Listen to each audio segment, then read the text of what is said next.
Okay, and hello everybody, and thank you very much for supporting the classes. We'll do what we usually do. We'll just start as we usually do again. As always, I don't know who's there, so I can't tell if somebody completely new. So we've got to go through this little bit each time.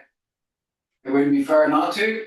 So stretch up, try and get the four curves in the spine. You've got a curve in at the neck, curve out top of the back, curve out at curve in at the low back, and curve out at the tailbone.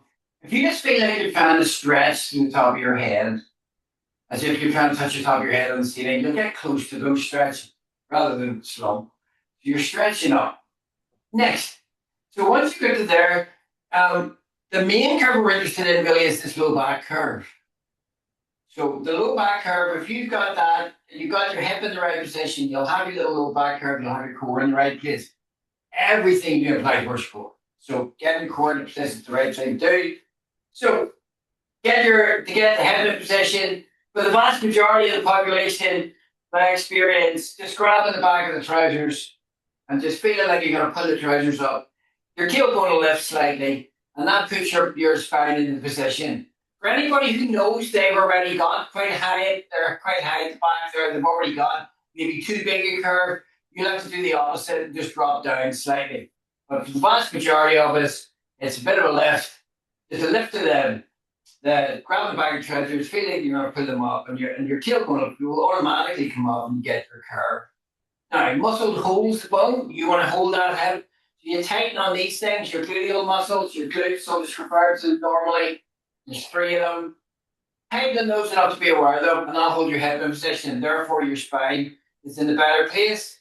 Now, you're going to hold your spine with your core, find your belly button, bring your fingers below your belly button. Feel like it's a belt or a corset, whatever. So 100% full on brace would be 10. So I want you to put in like you're putting about two.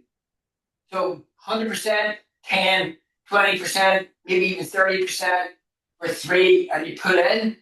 Then you also lift your belly button up slightly because it brings in pelvic floor, which is the floor of your core.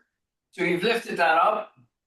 Now, breathing's different because you're going to keep that put in. You can't breathe in your belly anymore. So, for the purpose of the exercise, you breathe a bit differently. So, what you do is you can put your hands on the side of your ribs.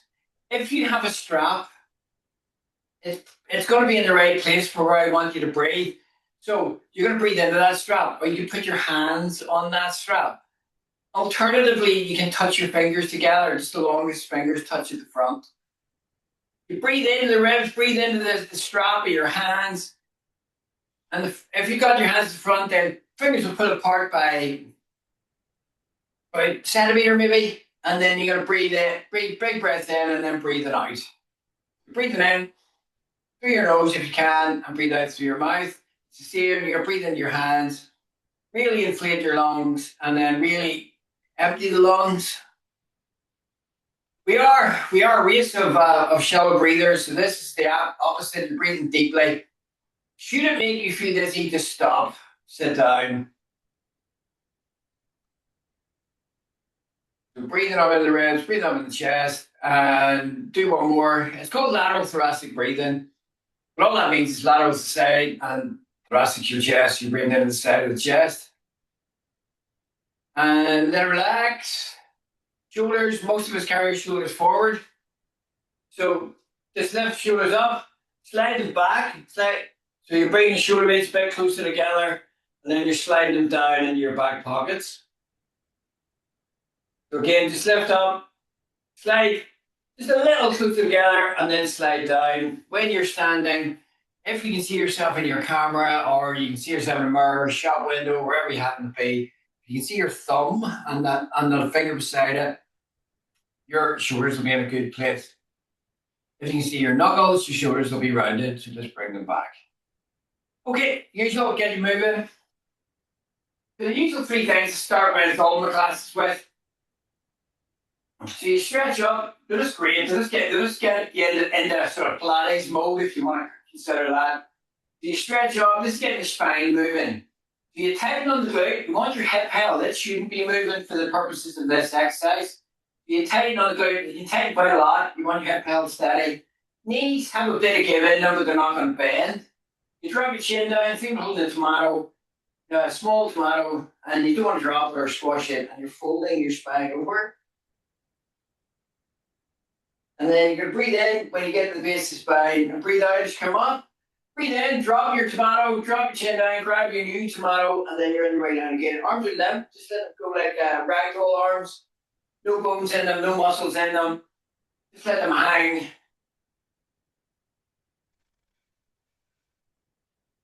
So a lot of people instinctively pull their arms back, but when you do that, big muscles at the top of the spine tighten and contract, and they tighten and pull on the spine they're attached to and stop it from moving properly.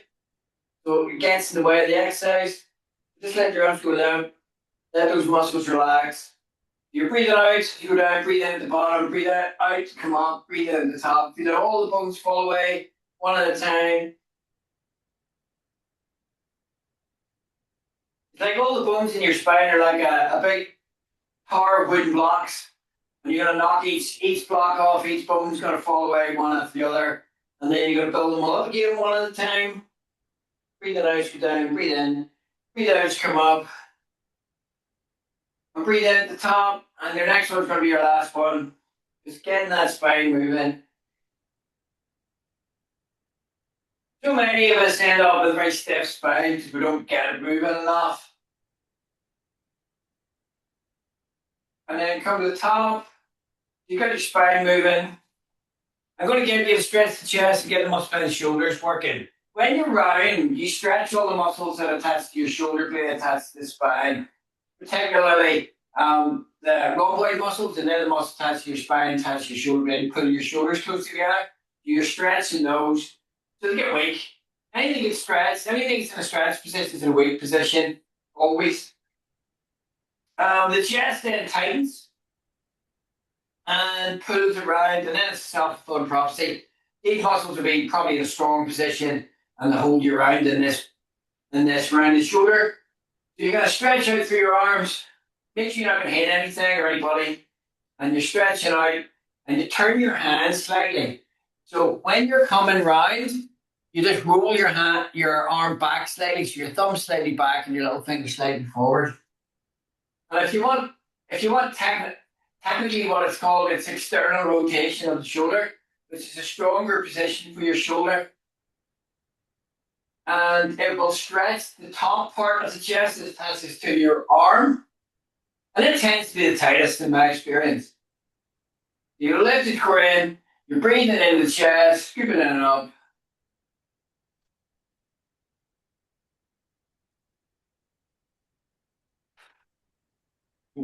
If you can time it, you take a big breath in as your arms come around to the side, you'll feel a bit more stretch in the chest.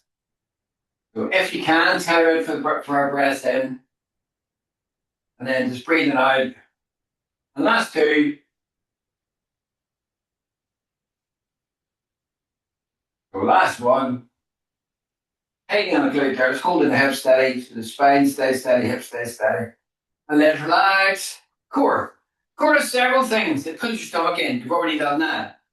But it also, the other muscles keep you upright. The other ones, they're your balance muscles, really. So what you do, bring shoulders back, slide shoulders down, tighten again a little on the glute. You pull your core in and up. And then what you do is slide a foot forward, let it lift, and then start to draw a circle.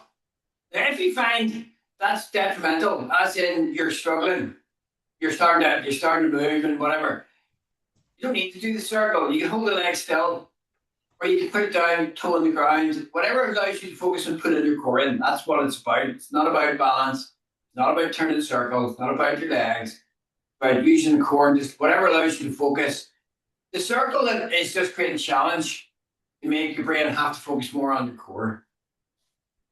And then bring that down, change over. So again, you can lift. You stretch it out, lift your core. So at this point, I'll just remind you, I've got an autoimmune condition. I have psoriatic arthritis. It really badly affects a lot of my joints, but particularly my knees. My left knee has been replaced, and it's a brilliant job. My right knee needs replaced.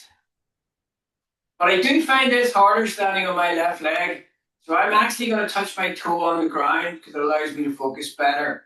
And you can do the same if that works for you. Pilates was always designed for individuals, so it's about you, it's not about anybody else. If you happen to be in a live class, and I do live classes, obviously, I always tell them, you don't care who's beside you, you don't care what's your mate, your brother, sister, whatever, husband, wife, whatever. You do what's right for you.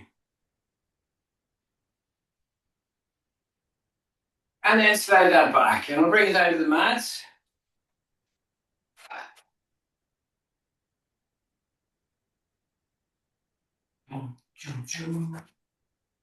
I'm just quick moving of the camera. Okay, so David was asking me beforehand about progressing, and you get some teachers will talk about beginner and intermediate and advanced, but I don't. Okay, as a center, I don't believe anybody is completely beginner or completely intermediate or completely advanced. So I just mix it up, and I don't tell you what level it's officially at. But just for reference, this next one would officially be at least intermediate, maybe advanced. Okay, so it's one of mine. But you're going to do it to a level that you're staying in control. Okay, so it's one of my own exercises, and frankly, I'm not very good at naming my own exercises. So, for the purposes of this class, it's going to be called a frog hinge, but it might be called something else next time I do it. So, your legs are in this frog shape. You've got your knees apart, your big toes apart, and your ankles are close together or touching, but they're also higher than your knees. So 90 degrees would be the minimum level, but I'm going to go slightly higher because the longer the lever, the more the challenge. So your focus is again on putting the core in to hold your spine. So if that's what you're interested in, you're not interested particularly in what the legs are doing. You will work stuff, but it's more about this in the middle. Press down through your arms. You're going to breathe in. And when you breathe out, you're going to bring your legs down to the point before your back arches, where you start to shake. So get close to that point, but don't go beyond that point. Breathe in, pull your legs back up. You're breathing out, go down. How little you move your legs isn't really all that relevant, so long as you're feeling the challenge. Press it again down through your arms, through your forearms. Breathing up into the chest, breathing in, pulling the legs back up. So you're breathing out, lifting the core in, get a little bit of air under the back, you get an olive there, and still touch your back. You wouldn't let your back arch. Let somebody put their hand in and scoop that olive out. And you're going to bring your legs back up. Because your legs are turned out, it works these inner thigh muscles when you're pulling back up. It also works the hip flexor muscles that you feel down in your hip, as the name suggests, but also one of your thigh muscles acts like a hip flexor. You feel it in your thighs. If you ever need a rest, just take one and then start again when you're ready. So you're breathing out as you go down, because that's the hard bit. That's most testing for your core. Core is the focus. And breathing in as you pull it back up. And two more. You're breathing out. And then you're going to breathe in, which gets air into the body, puts oxygen in the muscles so they're ready to go again. And you breathe out. Last one. And then breathing in, just pull your legs back up. And you just hug those knees in. And just rock side to side, straight up the back, stretching through that front of the thigh.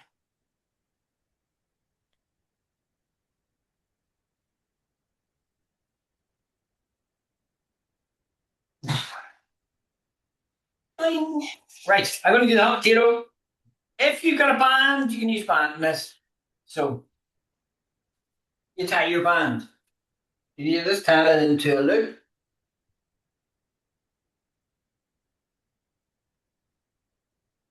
So I mean, I do like to get a bit of history out. So this exercise, one of Romana's exercises, the lady who actually called it Pilates, Juice Pilates didn't. He called it contrology. She came after him. So she actually named it Pilates. So the reason you're calling it Pilates is because that's what she called it. So you've lifted your bottom rib and you stretch out. And if you've got a band, you lift your leg up and just get tension on the band. If you don't have a band, your legs will be together and you stretch out. And everybody, band or not, just lift that lower leg. So legs together, it'll initially start with if you're no band, your leg will be higher if you got the band. Turn your leg at the hip so that your toes are higher than your heel. And you breathe out and you bring the leg forward and you're bringing the leg forward and the band will guide you down and you're coming down towards the floor. If you've no band on, you may touch the floor. It's less likely if you've got a band. When you bring your leg back behind, it's quite unlikely for anyone to actually touch the floor. Your job is to tighten on those hips, tighten on the glute, pull your core in, stop your spine and hip moving. So your job is not to touch the floor. If you happen to touch the floor with your heel, and it must be your heel and not any other part of your foot, then it's called a hot potato because you've got to imagine that the floor is red hot. You touch it very, very gently, no weight through your heel at all, and then you're on the way back over. So you breathe out as you go forward and down, keeping the shoulder back and down. Breathing in as you come back, bringing it behind, lifting your core in and up all the time, scooping in. So yes, it is core exercise. You're really working, you're lifting your bottom rib, but particularly with a band, you put a lot of emphasis on the muscles here in the hip and down the outside of the thigh. And you can press through the hands if it's safe for you to do so. You have no carpal tunnel issues, nerve issues in the fingers. And that'll help work into the arm there and then the top of the shoulder. You've lifted the core in, you're breathing in the ribs, scooping it up. Last one coming up. Last one forward. Last one back. Back to the middle, bring your leg down. Give a bit of a rub, bit of slap. You need to change the sensation, get a bit of blood into it. Just give it a rub and then change over.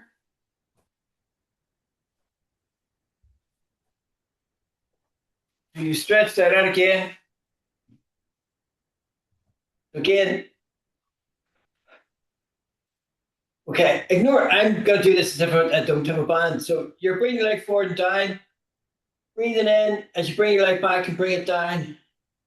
You're just turning your legs with the heel. So when you're no band, if you just bring your leg down to it's just about cleared that lower leg, you'll feel more into the hip. Breathing in and bring it back and down. Say touch the ground irrelevant. Just bring your leg down towards the floor, works the muscles. It's not the actual touching of the floor, which if you do, I say should be as gentle as possible.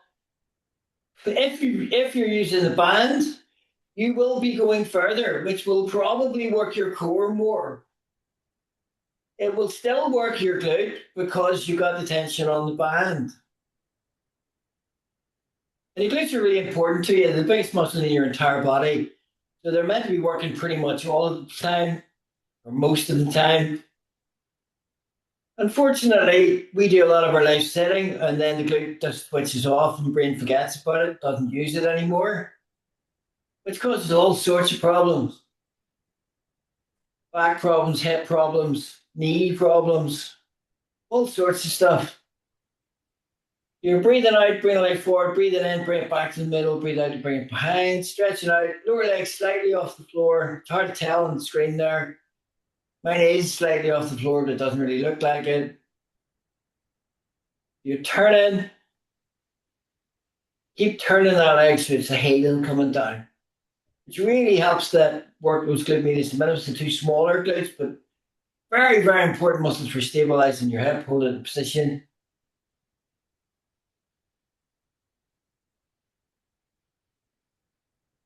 And last two.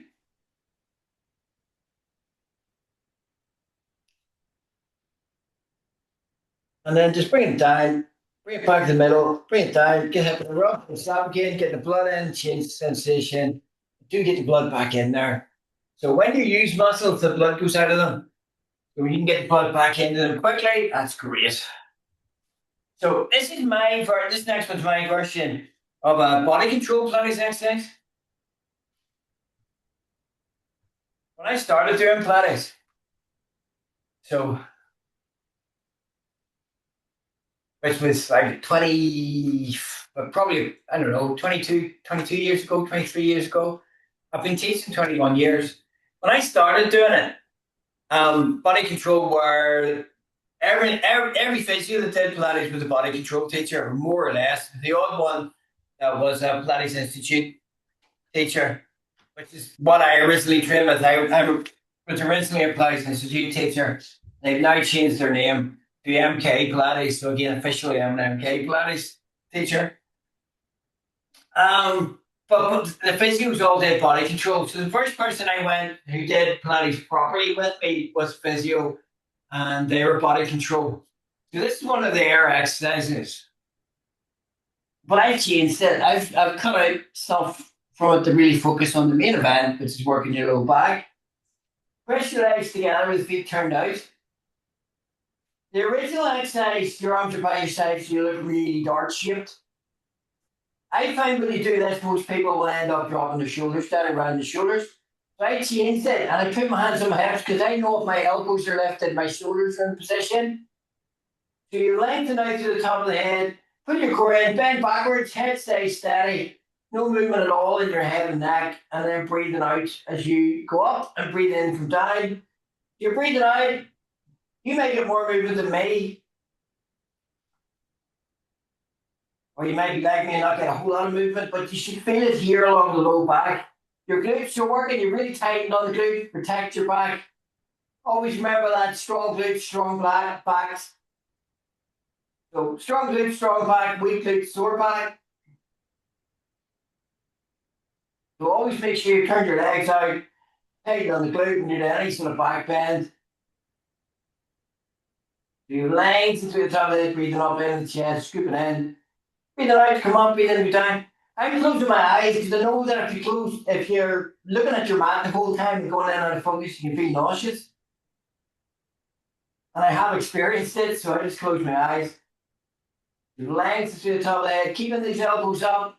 So I know my shoulders are in position, sliding shoulders down. Last three. Breathing up in the ribs, scooping in them. Lengthening out to the top of the head.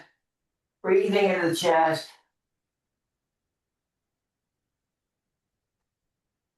And then bring it down. Again, if you can sit back onto your heels and bring your head down towards the mat, sort of rest position, sort of looks like child's pose in yoga. You can do that. If you're like me and you've knees that really would hate that, just come over your back again, just hug your knees in. Really feel like you're lifting your tail, tucking your tail between your legs. Same goes if you're in the rest position. Just try and tuck your tail between your legs. I just use this to get stretch into your low back. It just works. I've seen other people do it different ways, but I do it because I want to get stretch in the back. So if you push the low back out, put it in the opposite direction it normally goes, that'll stretch it. And bring feet down one at a time. And I'm going to get you to push back up. And I'm going to get you to do shoulder bridge. And I do this in every class because it's just brilliant. As I say, when you sit, you lose the glute. Your brain stops using it. Doesn't bother look for it anymore. And then when you need it, it just bypasses it and compensates, and then you've got a problem. So again, if you take your band, have it tied. If you had a ball, like one of these things, which came from Lidl actually. That's Lidl's own brand. Very, very good. And it's like three of them for $3.99. This time of year, Lidl will get their equipment in like this. They always do around Christmas. So a ball like this will do it. But if you've got a kid's ball, like kid's ball with Mickey Mouse on it or something, will do the same job. Right. If you're going to use ball, you just put it between your knees. If you're going to use band, you bring the band up over the legs. It's just above the knees. And if you've neither, you can do it the original way of doing it. So it's not less, it's just different. You can Just feel out the band. Right. The purposes of the equipment are just for focusing your attention, but getting other muscles to work. With the band, you're going to bring your knees into the band. So it works, brings in the outer thigh and the glute medius minimus. The ball, you're squeezing the ball, so you're working the inner thighs. Without the band or without the ball, you're really focusing on the big glute. All of them really work the big glute. So you press down again through your arms. You've got your ankles slightly in front of your knees. I need to do a bit of movement around to get there because of my knees. But have your ankles slightly in front of your knees. If your ankles too far away, you're going to cramp on the back of your leg. If your ankles are under your knees and the two leg version you're doing here, it's not very nice on your knees. It's uncomfortable. Potentially it is.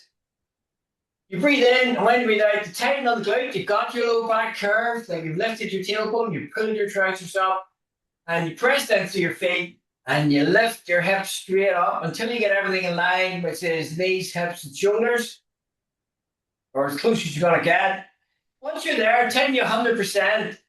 Straighten one knee, straighten out at one knee, breathe in, breathe down, straighten out at the knee, so there's no lift of the legs, just straightening at the knee. Bring your leg down, you're holding your hip really steady. But now you need your hip to move, so you just stop thinking about your glute. You'll feel the glute relax slightly. And then you can tuck the tail under and round the back down. Lift your low back, tighten on the glute, lift straight up. Tighten again, 100%. Straighten each leg. Breathing up into your ribs. Keeping that hip really steady. And then stop thinking about the glute, which will allow your brain to relax it to some degree, but won't relax it totally. You'll want it relaxed totally. And then you can roll each bone down one at a time. You can tuck in your tail between your legs. And then lift your one up again and you're on your way up. So tighten to where you feel it. Tighten you 100%. Straighten. Straighten. And then tuck your tail under and round down. So you're breathing in at the bottom. Breathe out the left. Breathe in at the top. Breathe out, straighten. Breathe in, bring your leg down. Breathe out, straighten. Breathe in, bring your leg down. Ready to breathe out. Heel tucks under, you roll all the way down. When you get to the bottom, you lift that low back again. Olives in there now. Want to keep it safe. Tighten on the glute. Breathe out as you lift. Coming up. So when you straighten each of the legs, each glute then has to work. There's no compensation. Your brain loves to make life easy. So everyone probably has one strong side and one not so strong side, or one weak side. But you won't notice necessarily so much because your brain will just make the strong side do most of the work. When you straighten one leg at a time, that can't happen. So the weaker side has to do the job. But your brain will still try to avoid it. So if you were to find that when you were going to do one side and you were going to straighten your leg, your brain dropped your hip down. It's to bring extra muscle in. If you find your hips dropping down, just lift it up in the opposite direction before you straighten your leg, and it'll force your brain to work that muscle properly. And the more you work it, the more your brain will just say, look, I can't go the easy route. I'm going to have to make that thing stronger. And then that becomes the easy route. And you should find that the brain will just stop trying to cheat on the muscle, trying to compensate. So you're breathing out, straightening one leg, breathing in, breathe down, breathing out, straightening, stretching through the top of the head, tucking the tail underneath, and rolling down on a breath out, ready to breathe in. Last time. Big breath in, and then breathing on your left straight up. There are lots of versions of this, and they're not wrong. They're just different. This is just my preferred option. And I like because it gets your brain connected to the glute again. So say your brain tends to lose your glute. Once you get all the way back down, you take your breath in, just slide your legs out, stretch out through your arms, long stretch, it's called. You're stretching right out. I'm far too close to these balls here, so I'm catching them.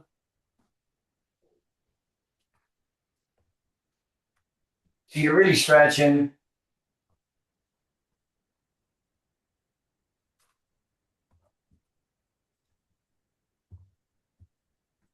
All right, and then you can move yourself back up. Good.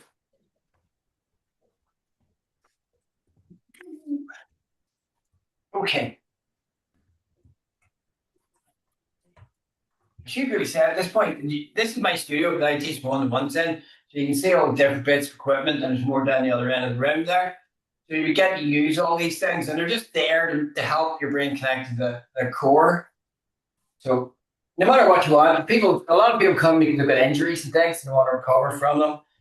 But if you're someone who's like a runner or an athlete or whatever, like, and you want to improve your performance, that's works perfectly as well. So, and I have to say this time of year, I do get vouchers. So if anybody wants some, neilpilates.com is the website. Neil@neilpilates.com is the email address. And moving on. So I do get vouchers all year, particularly this time of year.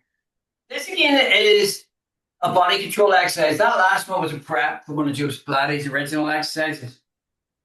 Now, when it says body control exercise, that's the version that I saw first, and it's pretty much the version I'm going to do. But they seem you got it from a Romana exercise that was called Beats. They call theirs Torpedo. I just kept that Torpedo name. I don't really know why they call it Torpedo. It doesn't make a lot of sense to me. But this is what it is. It's good exercise when you do it the way I've tweaked it.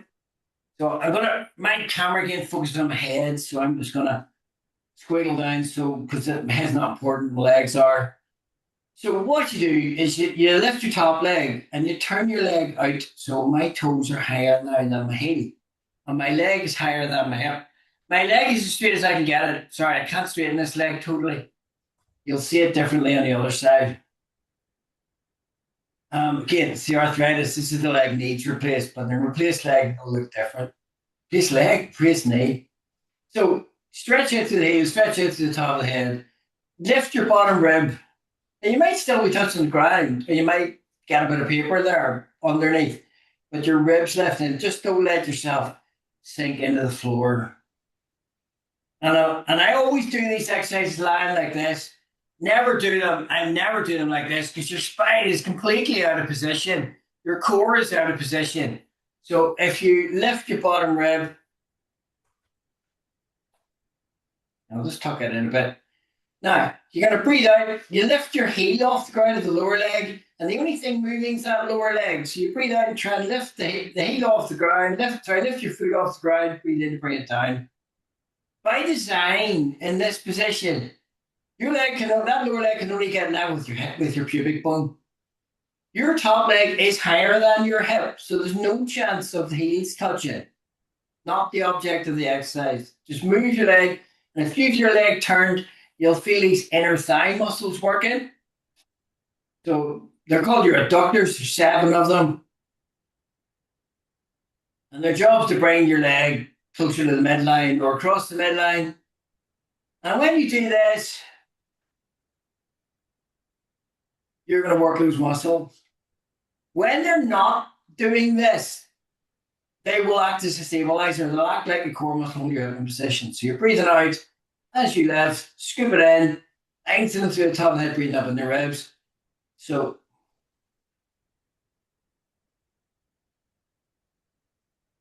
if you have hip replacement, you've been told already, I'd imagine, that you shouldn't bring your leg across the midline, but you're not going to bring your leg across the midline with this, but just keep it very small movement.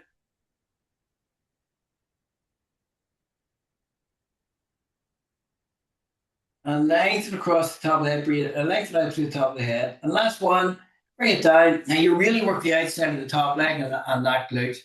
So change over.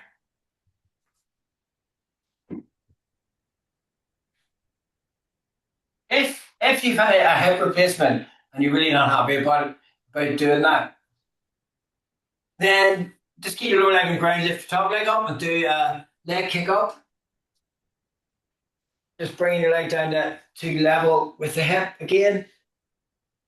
So turn the legs out, lengthen out, lift your bottom rib, press down,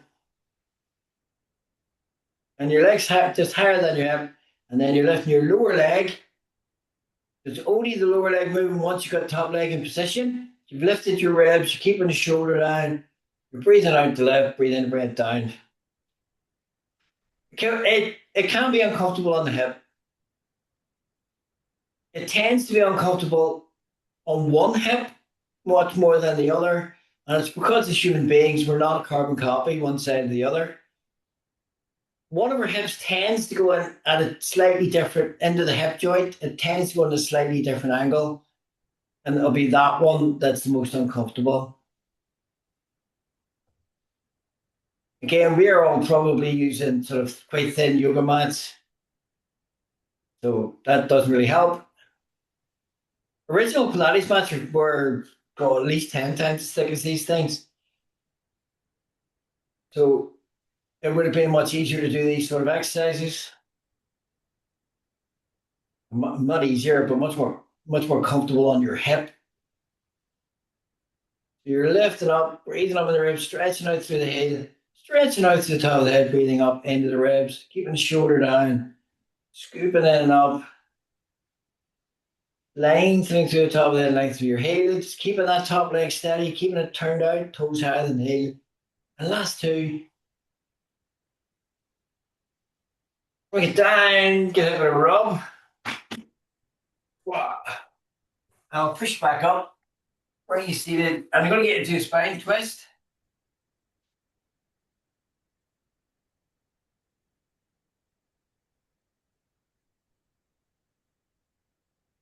Okay, so if you can use the T-towel now, or you can use your band. Excuse me. And what you do is it's a different version of this. If you just scrumple it into your hand, double it up first. If you got a band, just double it up first, and then scrumple it into your hand. So you can see, I've just grabbed it and I got it in my hand. It's not going over any fingers or my thumb. And then I'll do the same the other end. And your wrists are low and your elbows are low, and then your shoulder. So your thumb will be at the top, all your fingers will be stacked below. If you're not using a band, what you can do actually is, what you can do is mesh your fingers together and feel like you're trying to pull on them, trying to pull them apart, but don't let them come apart. And you breathe in, and when you breathe out, keep your eyes in the middle of your band or your tea towel or on your hand. You breathe out to turn. You're breathing in, comes through the middle, and you're breathing out to turn. So with the band, you're breathing out as you turn, put it on the band, breathing in as you go through the middle. And I just started to try this. I tried to see what it would feel like. So this is my version of the exercise, one of my many versions of the exercise. Legs are close together or even together when you're seated. And you're breathing in as you go through the middle, breathing out to go to the other side. And I find that it works more here, down towards the bottom of the ribs, onto the bottom of the lat. So it's just a different way of doing things. It makes your brain think differently. Your brain is really used. Your brain's, as I say, it's always geared for survival, and it's always geared to make things as easy as possible. So the more you make it think differently, the more it's going to have to start changing how the muscles work and make muscles work that it hasn't been using quite so much. So I really like changing things around all the time and making your brain have to think. So you get that connection. So you're breathing out to turn. You're breathing in, going through the middle. Breathing out as you turn. And you're scooping in and up, lengthening out all the time. So put it on your fingers, put it on the band, put it on the tea towel, lengthen through the top of the head, breathing in your ribs, keeping the shoulders back, keeping them down. So it is a version of a spine twist. You're turning, breathe out, turn, breathe in through the middle. Last one, going to each side. So it's my last time going to the right. It's the last time, second last time coming to the middle. The last time going to the left, coming back to where I started and let it relax. So you can feel a lot going on here around the ribs and around the shoulder, but you're still getting that rotation on the spine, which is what we're after. So you've done that. And I'm going to get you to do side bend. I'm going to stick with Viking side bend or side bend, depending on what's most benefit for you at this precise moment.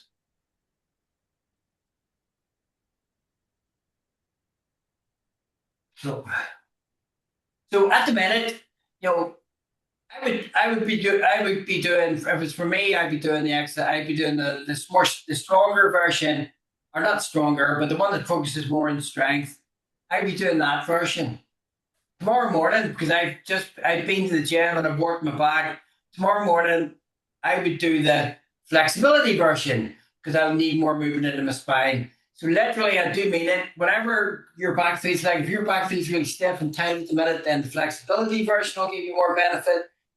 If your spine feels good, then strength version may well give you more benefit. So it's not a case of just doing the same thing all the time. You mix it up. So bring your arm out to the front. So it's about 45 degrees. You can press down through your hand. Again, don't press through your hands if they're going to cause a problem with the nerves. So, but if you can press through their hands, it's going to help you to bend. So you've lengthened out. The strength version, which I call Viking side bend, you push your waist down, both legs just float. You're not, don't focus on trying to get your legs high. It's not the point. You want to keep your hips steady. You want to keep one hip bone directly above the lower hip bone, and your breathing eyes come up. It'll work into the obliques here at the side, and then the muscles make you bend. You length to the top of the breathing up in the ribs. If you want to do the more flexibility version, keep your legs where they are. Don't move your legs at all. You can see how much more bend that I'm going to get. You're still getting strength, maybe not as much, but you're getting strength. But you're definitely getting more bend than the other version. So it's just priorities. It's whatever you think is going to be the most beneficial for you at this precise moment. You've lengthened out, bending in the middle, breathing out, pushing your waist towards the floor because you want your spine to bend. It's a side bend. It's bending your spine sideways. So you could be floating the legs up, less bend, more. You'll feel more down here at the waist. The last two. Now I'm going to change sides. And again, when I'm on the other side, I will mix it up. I'll do both versions at the same time, basically, so people can see. No, love. No, no, darling. On you go. Go on. Because you can do too. You know, if you want to mix it up and do bits of both versions, if you think that's going to benefit you, then feel free to do so. Well, I have a sip and it's just digging into me. So you've lengthened out. So you're going to press down and you're going to bend. So I'll just start with the flexibility version. You'll feel a big difference one side and the other. So at the minute I'm bending to the left, so the left side's working. I'm right-handed. My dominant side is my right side. And because of that, my right side's a bit stronger, but it's also tighter, which means the weaker side's now trying to work against tighter, stronger muscles. So it's finding it rather difficult. So I don't get as much bend. And you may well find the same.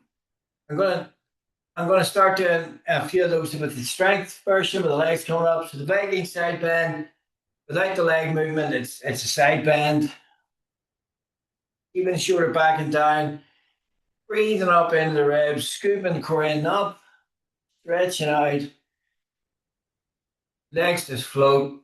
Top leg can go higher than the lower leg. Again, the lower leg can only go sort of like pubic bone height. So it'll only come 2 centimeters, 3 centimeters off the ground. Pressing through both hands. Now, because you're pressing through both hands and your lower arm is straight and your top arm there is trying to straighten, you're really working the tricep on the back of the arm.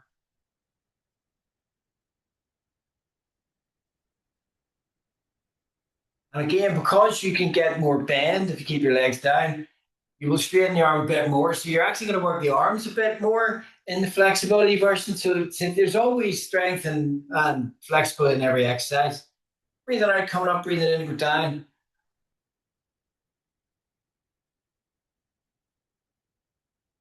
And the next one I'll do my last. And then I'm coming down and let it relax. And you can just put your legs up and push back up.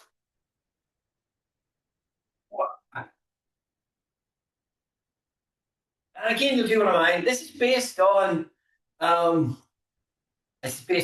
whatever man skin. It's based on an exercise called heel beats, but I want it a different way. So I like getting the brain to think differently. So I want a different way to work your glute. So this is what I came up with. And I changed it recently. So if I did it earlier on in these classes, it'll be different here.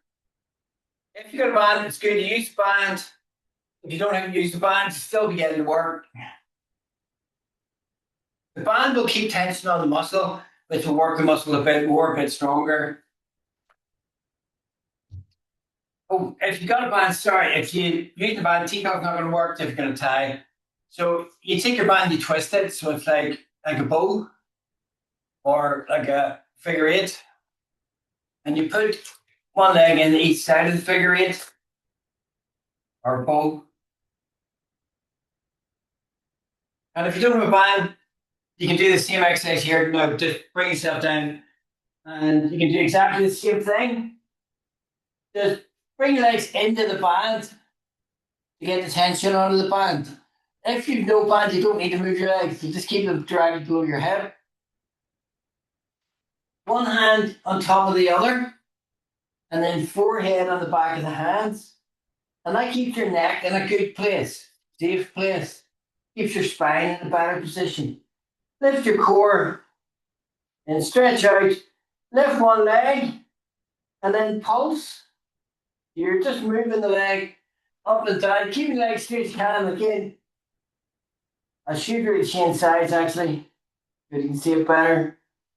So you've done your pulse and you do 10 and one out breath, come down, breathe it in, and then breathe out and do 10. Stretching through the heel, lifting from the glute, from the hip.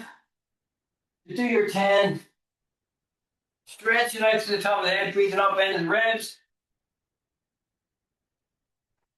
Make sure your band's not on your ankle, not actually on the joint. So you stretch it out and you do your beats. 3, 4, 5, 6, 7, 8, 9, and 10. Come down.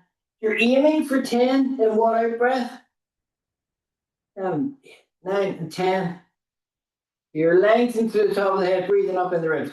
If you don't get 10, try to take a bigger breath in on the way down to get enough air in to get a big breath out to give you a chance to get to 10. Now you really are tightening your glute a little bit, trying to pull the core in. You want to keep everything still except that leg that's pulsing.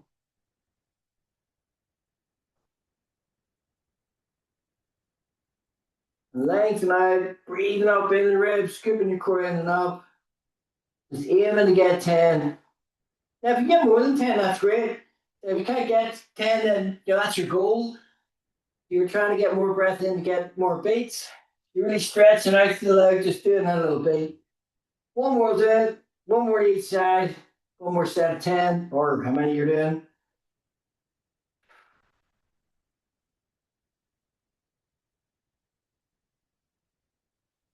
Again, sit back into whatever works for you in your rest position, or rolling your back and just hug your knees in.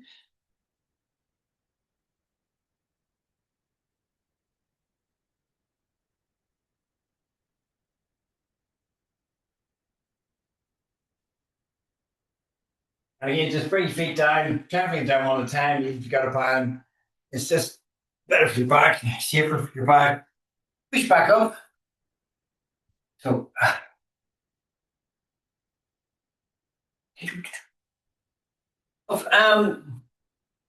really do appreciate feedback in any form. If anybody wants to give me feedback directly, it's neil@neilpilates.com, or you go onto the website where my phone number will be, and you can text me or WhatsApp me. But feedback, I mean, any feedback you have, anything you think can be done better, anything that you're happy with and you really felt, all feedback's welcome. Thank you.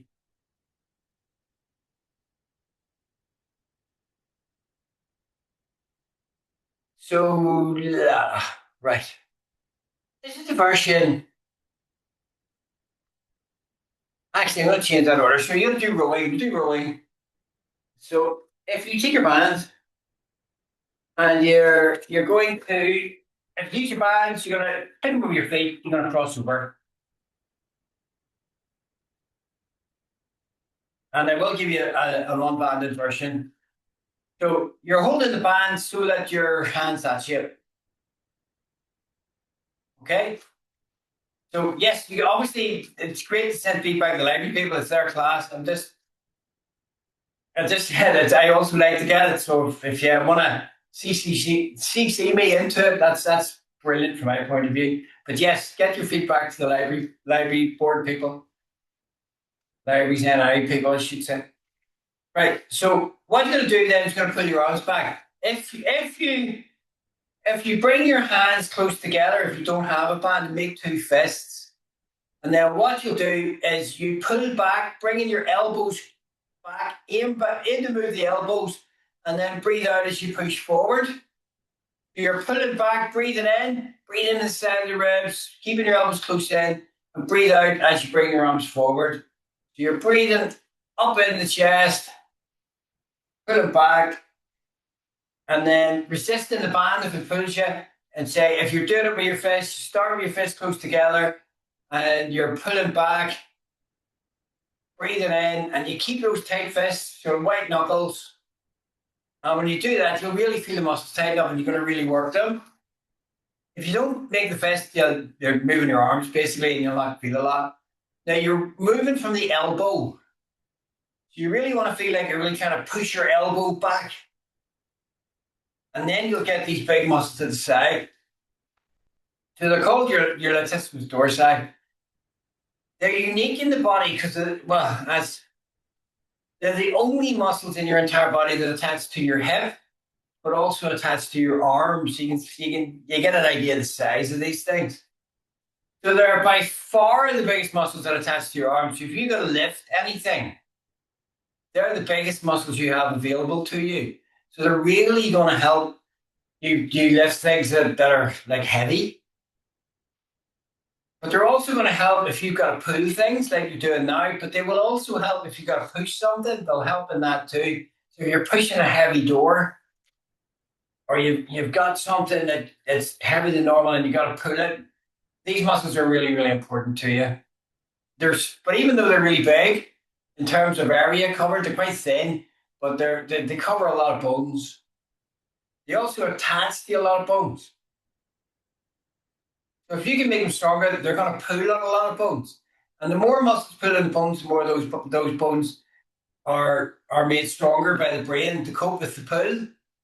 So it really helps reverse sort of that natural bone thinning.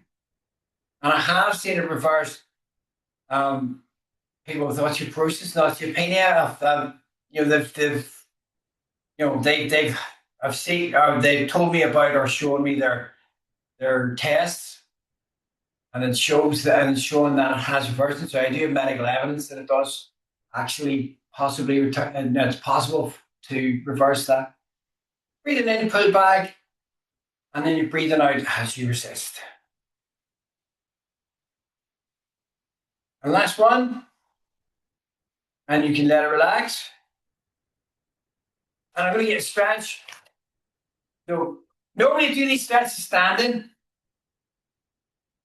I'm going to sit because you'll see me on camera. I don't want to move my camera. If I'm doing one of my online classes, I tend to do these sitting as well. But if you were doing in a live class, you were doing standing. So it's a version of a physio stretch. So I will give you the physio stretch that you don't need a band for. So what you do, the original physio stretch is you mesh your fingers together. You push your shoulders forward, and if you round over slightly, and then again, feel like you're trying to pull your fingers apart like that, but don't let it actually happen. And you shoot your stretch right across the top of your back. added a band to it, and it works with a double up band in this case. So if you just have your hands reasonably close, same thing, push shoulders forward, round your steady, and then pull in your band. And I just feel that considerably more with the band. It would probably work with the T-top, must have been, I haven't tried it. And feel that across the top of your back. So you could be pulling on the fingers, elbows are bent either way, band, or if you got the band or you're using your hands, and you should feel that right across the top of your back. It stretches the muscles that attach to the thoracic spine, the bit that rounds out. So when they're being stretched, they're not, it takes away the sort of the pull that they have on the bones in it, and it actually stretches your thoracic spine. Normally, grinding over will make your thoracic spine tighter, but this particular stretch that I say, it was originally a physio stretch, actually will stretch it. And then let it relax. You can do the same as a chest stretch where you bring your hands behind. Again, original stretch, you mesh your fingers together and you lift your arms up away from your body. If you do with a band, but this time have your band single or you're using the T-top. And knuckles, it works better for me with my knuckles underneath. And you lift up and you put on the band, or you're putting on your fingers to try and put them apart, but don't let it happen. And you should bring your shoulders together, closer together first, and then pull. And you should feel that right across the front of the chest. And I think you can see, even on the screen now, my chest being stretched.